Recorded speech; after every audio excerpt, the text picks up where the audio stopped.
Sounds like a sewing machine. Dinner is ready almost. There's a fly on there. We'll just cover him up with some ketchup. There you go. We shouldn't even be cooking right near the tent. This is why I walk around with bear spray. We're camped right here. And there's where the bear came through. Oh yeah, look at that one. Oh, he was tracking a deer. Look at this. So yeah, this is the last climb that we gotta make. Well, Andy's flying the drone and I'm driving. Boy, this thing's sure quiet. Andy, is this an electric car? The biggest rams in the world live on this one. Oh, here come the fish cops. Not that I'm driving or anything. You learned stuff, eh, Andy? We learned a lot on this trip. A little oil change in the backyard. A third jet within 5 minutes. Now, I'm not saying I believe in the chemtrails thing that all the guys say they do, because we see that lots. Ironically, there's always these clouds. It's often on a cloudy day like that. So is this some kind of a cloud seeding thing? I don't know. You know what? I kind of don't really care. But that's a cool looking cloud, isn't it? Some are gray, some are white.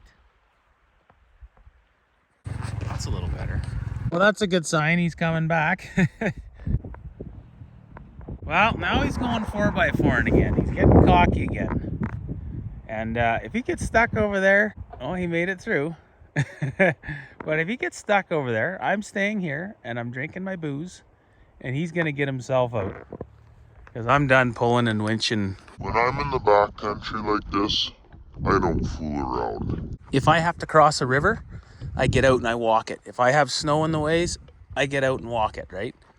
And in this case, this actually looks not deep. So what I do when I'm out in the bush and I'm backroading and miles away from anywhere and not really prepared for that kind of thing is I always walk it first. Because otherwise, if you don't, well, you just seen what happens. A big, long ordeal. Going for a little tour with my troubled tea. See if there's any pools over here to fish or anything. Got my bear spray, my expired bear spray, as usual. Because you never know where Mr. Grizz is gonna be. This is kind of cool, walking in here. There might be some old stuff to find or see. Well, you can sure get around pretty fast with your own two little feet here if you just get down to it. The deer definitely use this area. Hey, bear! Hey, bear! Hey, bear! This is where you could spook a grizz or surprise a grizz. Would not be a good situation right now. Boy, it's pretty cool back in here. Yeah, so the old town of Mountain Park was just down the road from here a little ways, and yeah, they used to always come out here. Oh, this is kind of this is a decent pool. Well, there's your swimming pool. You see? That's why it's so hard for me to leave this area. Hey, there's what we could walk across, maybe. Sketchily. Probably about 5-6 feet deep right there. And you can see the animals or something. It's all wet here, right? You can see they're crossing here. They're coming through here, right? Well, that's pretty neat. But like I say, that's why it's so hard to leave, because there's always just something new to find. Now on a hot day, if I want to go swimming, this is the place to come swimming. And the water is really low right now compared to what it will be soon. Look at these cool little flowers. People have been cutting trees here. So what are they doing? Maybe fishing? Maybe fishing this pool? Probably that's what it is. You know, somebody probably knows this spot better than I do. This is kind of a cool little spot to camp in here, actually. Look at that, you got the river right there. It's actually really shielded by the wind here. Beautiful little stream, river. Might have to camp here one day.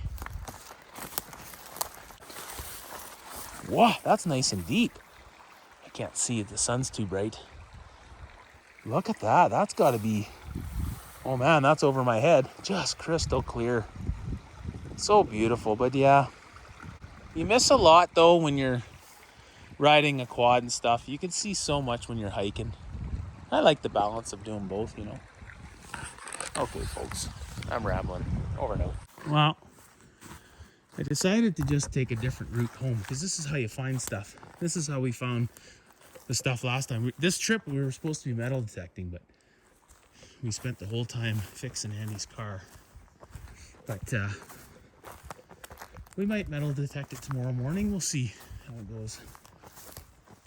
We still got to get back to town. He's got to change the oil a bunch of times. It's running on water right now. Ooh, something big. These are pretty big footprints here.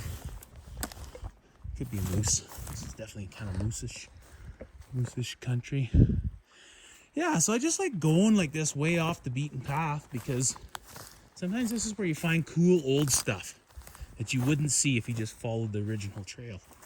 Watering hole for the animals. This is where they come. There we go. I think the road's just not too far from here. I always say I don't like hiking compared to riding my quads and side-by-sides, but it's actually kind of fun. You just do your own thing, go wherever you want. And unless you break a leg or something, you don't have to worry about breaking down. Holy man, this is spongy old bush. Canadian bush, mountain bush. Oh, there's the road, we're not far. Now I know Mr. Grizz. Hey, Mr. Grizz! I know he's been hanging out in this area for a few years now. We're coming back up to the road. Okay, there we go, back on the road. Look at that, camp's just over there. Camp way over, not too far. Over in there. It says barricade ahead. People weren't too happy when they dug that out, including myself. When the river washed away, instead of them fixing it, they just decided to leave it out. So by doing so, it kind of severed an area that we used to camp at. Not really in the sense like you could still go another way, but you couldn't come over this way down the road. You had to take a whole longer route. And, you know, this is just a cool old mountain trail that was fun to ride on. Take my old motor home down here all the time. And so, yeah, this was almost impassable, even with a quad, actually. Here it was. But then, now they started chipping away at it, and now we're doing it in our little Mirage, Mitsubishi Mirage. Ooh, look at that. Look at that, folks. And he's probably wondering where I am.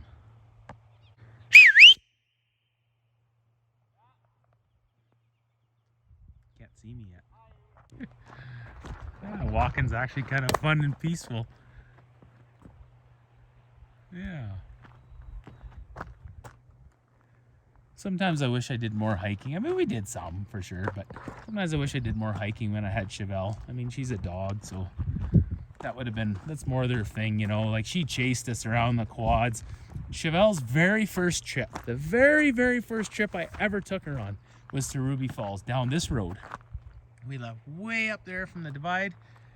We came down this mountain road. Somebody's actually got it on video. I've never seen it, and we went in, and I remember she ran, I didn't make her run on this road, but as soon as we hit the trail, she ran all the way into Ruby Falls on her own. She was only 3 months, she was 6 months old, and 6 or 7. She ran the whole way, actually, from there to Ruby Falls. That was her first one, so it was 22K. And yeah, I made her run the whole way. And everybody's like, oh, don't. I heard later, like, oh, you can't run your dogs. Well, I mean, she lived till she was 15 years and 4 months. She was a machine, that dog. Okay, so dinner is ready almost. Here's what we're having tonight. We're having green peppers, frozen veggies, you know, green peppers and yellow peppers and orange peppers. We're having hot dogs, but we're eating them in these tortilla things instead of having hot dog buns. They're just so easy to pack. They're actually really good. If you ever had them, try those things versus hot dog buns. They're really good. And then these are really hot. These are made in British Columbia. Just pickled habanero, is that how you say it? Dill pickles, but there's like carrots and garlic and everything. It's really cool. And here we got chicken wieners. Like, we're nothing fancy here, but this is just bush grub, right? So there we go. And that's it. Sure like my little Coleman stove. I've had that thing since about 2013 or 14. Works really good. Sometimes I thought I wanted 3 burners versus 2, but I don't know. This thing works really good. There we go. That's what we're having for grub. Nothing fancy. Oh, and cheese on the wieners. We're getting this going here. I'm getting my old timer 150T knife, legendary knife. The reason why I started getting these knives is just because I kind of like the look of them. They're plain, simple. I like the colors. Guy I used to meet, go out to old Dennis there. I used to go out to his cabin. He's dead now. Anyway, he always had these old timer knives, and anyway, I just liked it. I liked it because he had them, so I started getting them. Okay, so we got the wiener. Look at that. So put some of this little stuff on. This is bush grub, nothing fancy. Doesn't have to be fancy out here. Andy's not picky. I'm not picky. Andy's daughter's not picky when she's with us. She doesn't care. Last time we had half rotten food because Andy got this cooler, and we called it the hotter because all it did was heat our food up. There we go. There's our bush grub. Don't have ketchup. Oh, there's a fly on there. We'll just cover them up with some ketchup. There you go. And then you just wrap it all up. It doesn't have to be fancy. That's all you have to do. All you gotta do is eat it. Not bad for chicken wieners. Yeah. Cheapest thing money can buy. Holy man, look at the freaking mosquitoes all of a sudden show up. Okay, I gotta go.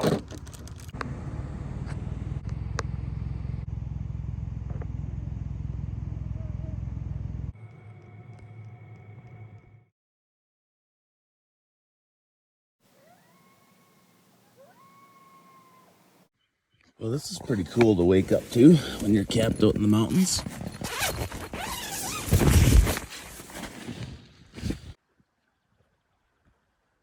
Wild horses.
Well, that's pretty cool, seeing the wild horses.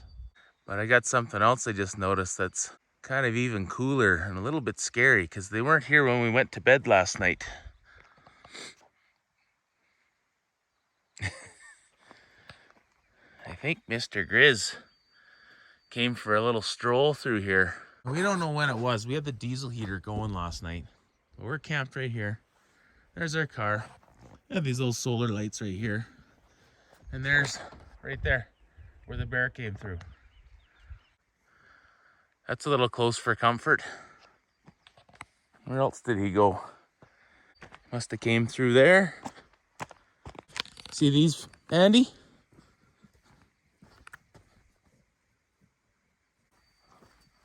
And this is why I walk around with bear spray. Oh yeah, look at that one. This was not here yesterday because you could see, oh, he was tracking a deer. Look at this. This wasn't here either. See these deer prints? Deer tracks? That was a grizz, and probably a young one, I'm thinking.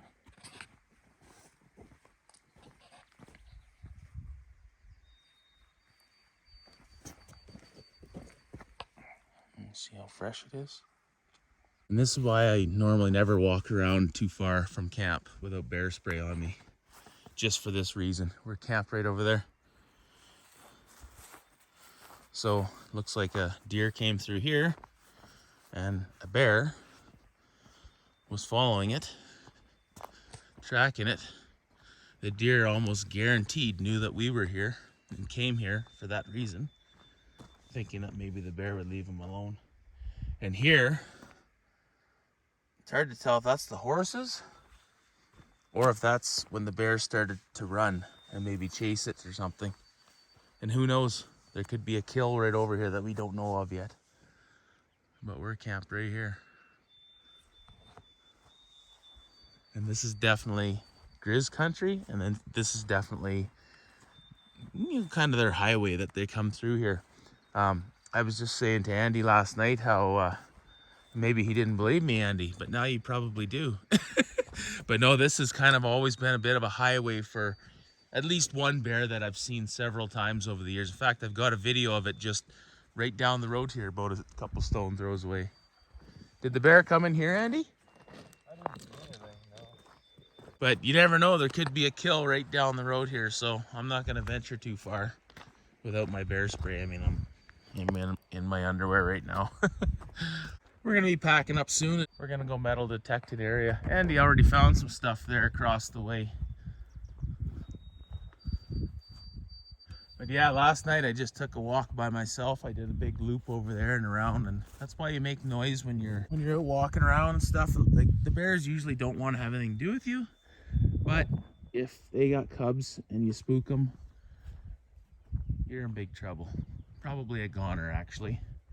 And if you have bear spray, then you got half a chance of spraying the bear, getting the hell out of there. Or if you have a rifle, I guess you do too. But you know, the bear's just trying to make a living like you and I. It's not, you know, I don't want to shoot a bear. I have no desire for that. But yeah, pretty neat.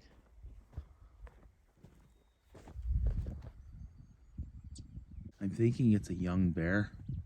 And I'm wondering if that's why maybe why the horses are hanging around. It's crazy because out in the wilderness, a wild horse is a very, very tough customer, actually.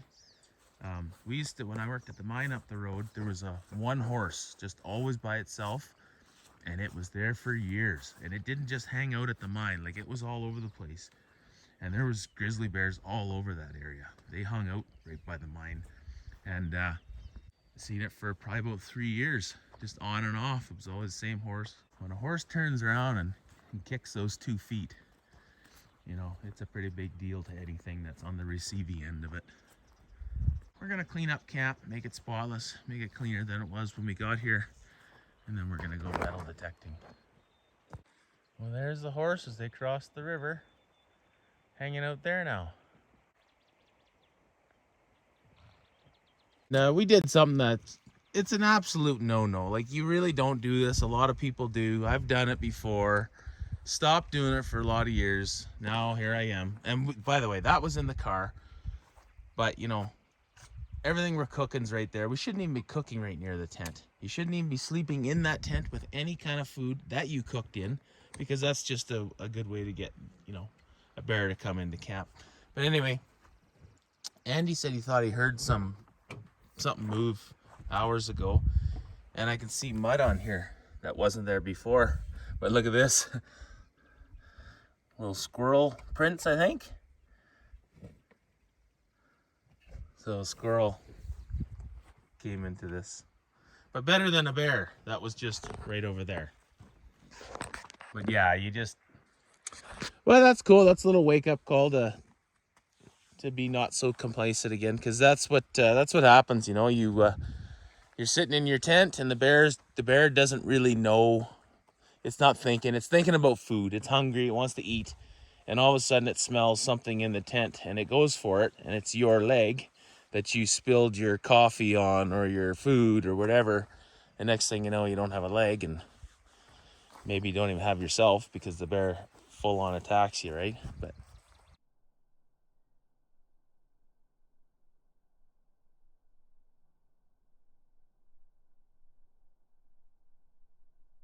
we'll be more careful next time, I think. I think we will. We'll go back to the old ways of being careful. When I first started camping, I wasn't careful at all. And then I got into a stage where I was super careful, and well, you can see I got a little bit complacent. Well, the horses are gone, and I'm going for a morning stroll. I grabbed the 22, my bear spray, and of course I'm in my underwear. I'm always getting up, even at home. The other day I'm fixing my quad in my underwear. Just when I got something on my mind and I want to go and fix it, do it right now, I just go. And sometimes it's when I first wake up. One time I went on a good 3-wheeler adventure, and it's when Chevelle and I were kind of living out in the bush there. And I got up one morning, it was up by our sand dunes, got on my old Honda 200 trike and 200 Big Red, and went for a little stroll, go for a crap. I just took the toilet paper, my shovel, and the trike, and I was going out in the bush to go have a crap. And well, that turned into a complete all-day trip. And here I am in my underwear and my shoes with my dog and my Honda 3-wheeler. There goes the bear spray. Got no pockets in these underwear.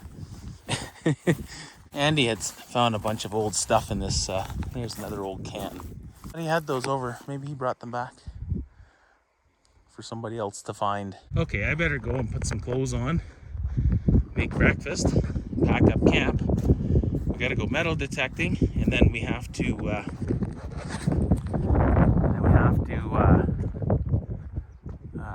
what do we gotta do? Oh, we gotta change the oil on Andy's car.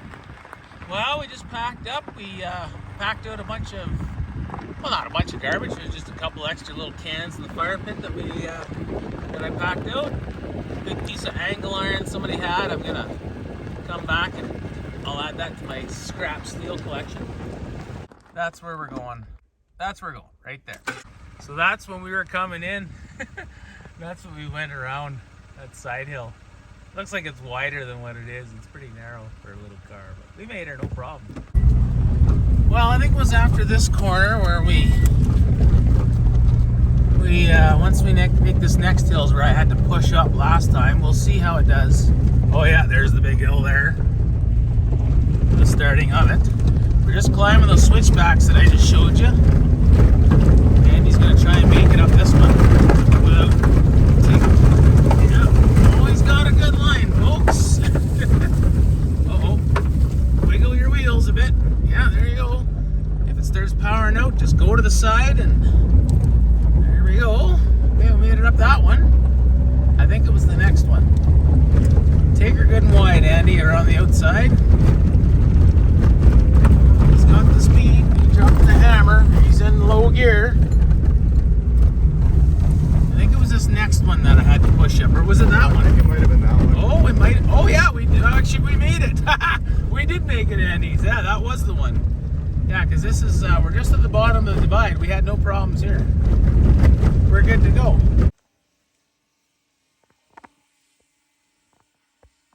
Well, I don't know what happened, but somehow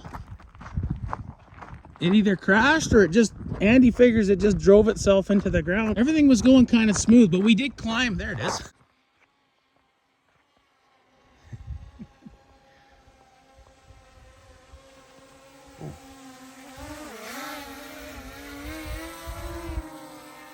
We're just coming up the last switchback.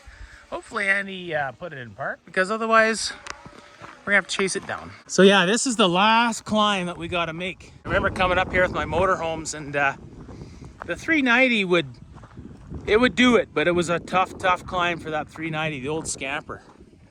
Maybe hard to tell how steep it is. And but the old 454, I just put it in drive 1 and it would just climb it like nothing. Look at that view, folks. Well, Andy's flying the drone and I'm driving. Brings back the memories, because when I was a young boy, I think it was about 9 years old. My mother used to let me steer the car, and I would steer it all the way to the hockey games. You're gonna have to zigzag it here. Spun out. See, she's steep, folks. You gotta get up this hill. We're low on fuel and everything. So Andy probably hit this rock, is what happened. Hey, Andy? Unintentionally, they're unavoidable. There's just so many of them. And then he'll come sideways here, and he'll be able to make it sideways. And then he's gonna have to zigzag his way up, and I'll just walk up there, maybe push. He doesn't need any more weight in there to get through here. But that's what you do. You can't make it up the hill straight up. You take it at an angle, a big time angle. And it's just like climbing switchbacks, right? So he'll just go up here. Once he gets his momentum, then he can start squaring it up.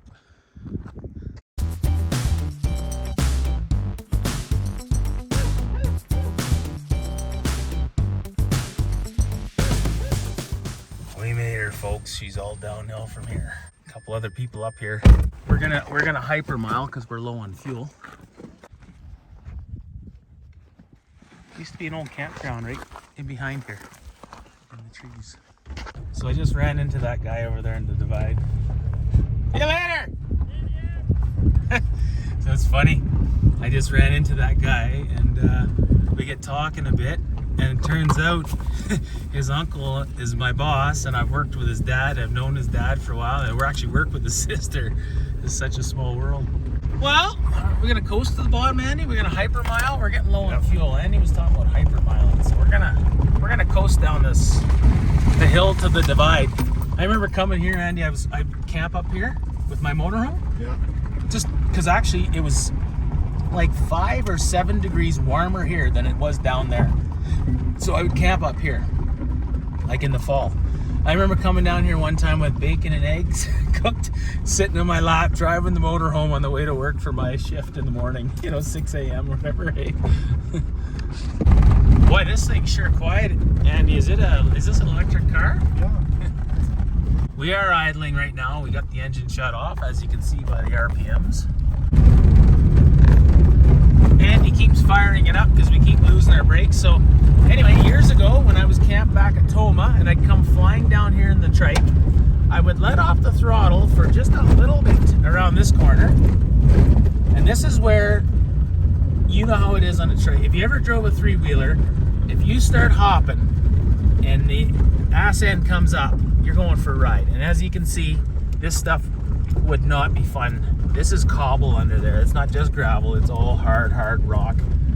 You'd be done. Anyways, I used to come around here, and then when you get around this next corner, there's that bridge, and that's when I could get back on the throttle and fly. And I remember just flying across the bridge thinking, holy smokes, if I crash.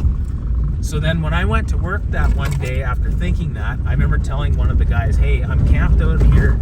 If I don't show up for work on this shift, it's because I'm dead or something's happened to me. You know what I mean? Because like otherwise, if I crashed, I'd go missing for 12 hours and the mine would only know that I didn't show up for work. Steve and Chelle would be back in camp. They wouldn't know any different. Here I am, maybe mangled up in the ditch. So that's when I started telling the guys at work that if I don't show up, come looking, because I mean something I either broke down, and I never had any issues except for one time a bear. There was a bear that came out on the trail. And so here's the little bridge that I come flying on. So I'd basically be off the throttle, and just as soon as I got to this spot, it was hammer down. I come flying off this little bridge here. Yeah, and then to the mine we go. It took me 20 minutes exactly, right from Toma Mountain. I was just telling Andy we're coming up to the old town site of Mountain Park. This Charles Lee guy took all these cool pictures of the area back in the 1920s and stuff, and he adventured all through here in horses. There's a picture where he takes a picture of the town. He's looking that way. Now that thing wasn't there. I helped build that when we worked at the mine where that super tube is. But the town was there. The old tipple and stuff was there. Charles Lee must have been right up on that hillside over there or back over there. And rumor has it there's some kind of an old train that they backed into the mountain and blew the shaft and it's still there. I don't know if that's true. There's that the old powerhouse and stuff used to be right there. There's where that tunnel was that we went underground and stuff and checked out the old foundation of this, of the powerhouse. And there's the old tipple right there. Oh, look at what we're getting for gas mileage. 1.2 liters per 100K. I just reset it. Well, that's pretty good fuel economy. Yeah, it's like 100 miles to the gallon. And there's the old graveyard up there. This is the tallest graveyard, the highest graveyard in Canada. We're about 6,200 feet right now. There's the graveyard.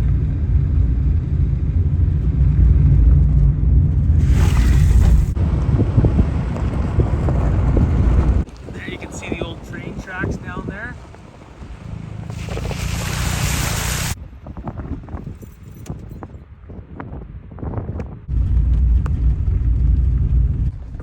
Look at these guys just chilling out.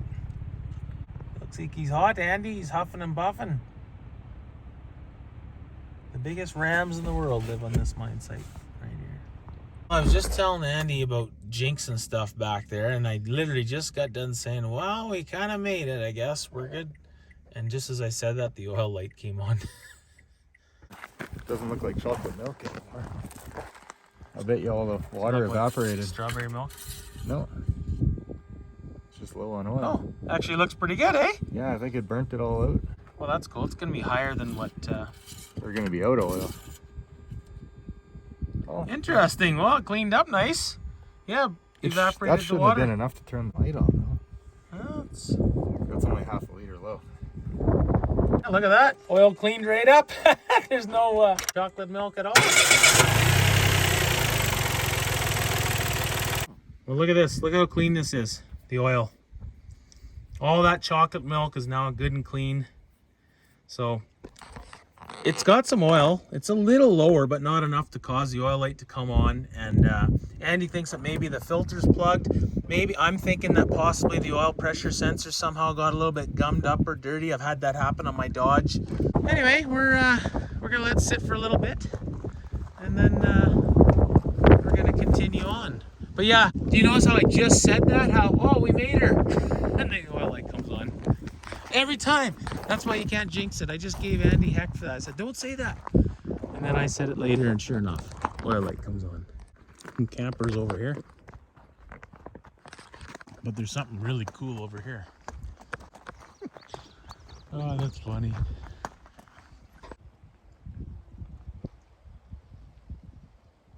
Quite a place to put it.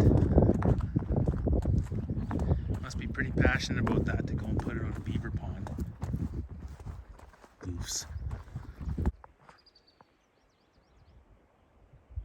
Well, there you go, folks. Oh, here come the fish cops. Not that I'm driving or anything. I don't know why I'm so worried about it, but you never know. I'm just having a drink. I think it's legal. I don't care. I'm having a drink. We're not driving, right? He's not drinking. So there you have it. You learn stuff, eh, Andy? We learned a lot on this trip. I just learned. Well, I mean, we knew that if we drained out that oil, the whole point of it, we were intentionally letting it sit so that the water would separate to the bottom and then we would be able to drain it out. But it was still, as you could see, pretty chocolatey. And well, now it's just as clear as can be. That's actually interesting. I didn't think that would ever clear up. So we were going to go and flush the oil a bunch of times. Looks like he probably has to maybe flush it twice and we should be good to go. So that's good. They only hold 3 liters, so. Okay, well, we're going to let this thing cool down, then we're going to continue on. So anyways, we were driving along, we ran into Wally, the guy we seen on the way through. And, oh, hold on a second, Andy.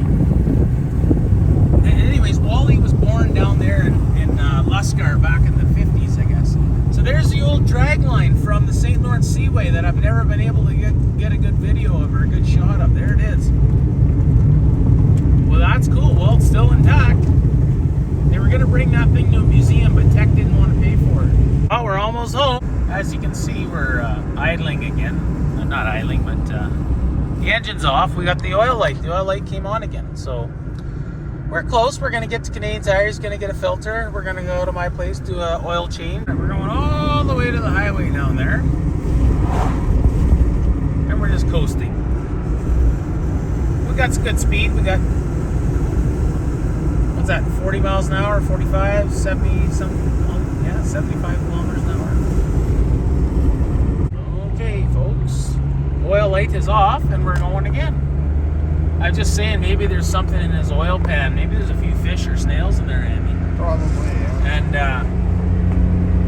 yeah, maybe that's all it was. Maybe just the oil pickup is picking up some dirt and stuff. Well, we got a lot of oil here, folks. Couple oil filters. Ready to go. 8 liters should do it. Filling up. What's it? How much was it, Andy? I got 30 liters in. 30 liters. Holy smokes, the tank only holds 25. Hey, I wonder how that car is off-road. Andy, ask her how it is off-roading, ask her if it'll cross rivers. Well, that's it, folks, for this adventure.